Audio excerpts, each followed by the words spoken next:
Measuring length using standard units. In this module, you will learn to measure length using standard units. The teacher showed an instrument and says, "This is a ruler through which we can find the exact length of pencils, books, notebooks, crayons, fingers, palm, etc." So this is one of the standard tools to find the exact length of objects. Now, the teacher asks the student to observe the ruler. Sid replies that there are some numbers written on a ruler. Alicia adds that there are some markings also. Now teacher asks them what these markings and numbers denote. Everyone starts wondering, and when no one replied, the teacher explained. She says, if they carefully observe, there are some small markings and some big markings. So these big markings denote the centimeters. In short, we write the centimeters as cm.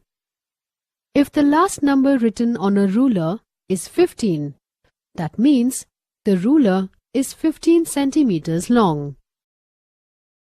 Then teacher asks them to open a page where the length of the lines is given in your maths book. Now, let's measure the length of the lines. So firstly, keep the ruler adjacent to the line like this, and it measures 3 centimeters. Similarly, this line measures 5 centimeters. So like this, we can measure many more objects.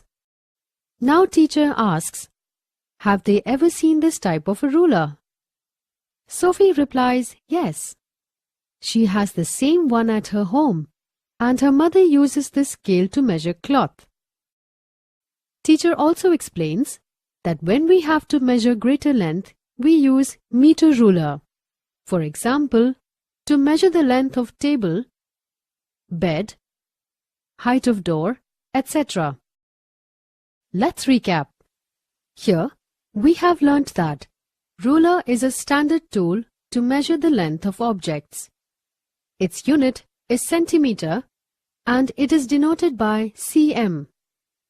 Through this ruler, we can measure shorter lengths.